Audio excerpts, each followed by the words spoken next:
என் மனைவி கொஞ்சம் மலையாளம், தமிழ் தெரியும், தமிழ் பேச வராது.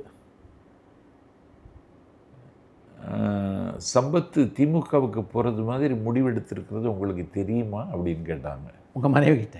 ஆமாம். என்ன மனைவிக்கு அரசியலே தெரியாது, நான் எதுவும் பகிர்ந்துக்கிறது இல்லை. இல்லை அறிஞ்சுவிடா அப்படின்னா என் மனைவி. அப்புறம் மலையாளத்தில் பேசுகிறாங்க அவங்க. ஆமாம், அவர் திமுக போகிறதுக்கு முடிவு பண்ணியிருக்காரு, என்கிட்ட வர சொல்லுங்கள், நான் அவரை பத்திரமா பாதுகாத்துக்கிறேன்னா. அதனால என் மனைவி அழுதுட்டா. சம்பத்துக்கு அம்மா இருக்காங்களா அப்படின்னு கேட்டாங்க. இருக்காங்கன்னு அம்மாட்ட கொடுத்தாங்கன்னா அம்மா அழுதுகிட்டே இருந்தாங்க. கண்ணும் கவலைப்படாதீங்க, ஏன்னா எனக்கு என் தாய் பிறந்த ஊரில் என் கொடும்பாவியை கொளுத்துனாங்க. அப்போ ஒரு பாதுகாப்பு உணர்வு எனக்கு இல்லை.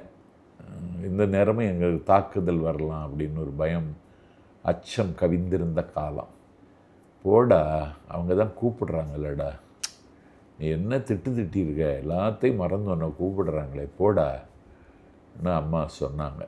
அதுக்கப்புறம் அண்ணன் பன்னீர்செல்வம் எனக்கு போயிடுச்சு, அம்மா உங்களை விரும்புகிறாங்க, லைக் பண்ணுறாங்க, நீங்கள் வாங்க.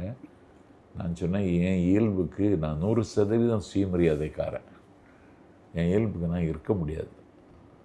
உங்கள் கட்சியினுடைய நடவடிக்கைகளை நான் பார்த்துட்ருக்கிறவன், என்னால் ஒரு நாள் கூட அங்கே இருக்க முடியாது, என்னை விட்டுருங்க அப்படின்னேன். இல்லை, இங்கே ஜாம்பவானும் இருக்கலாம், சாதாரணமானவனும் இருக்கலாம் அப்படின்னார். அதுக்கு பிறகு தான் அதிமுகவில் சேர்றதுக்கு முடிவெடுத்தேன்.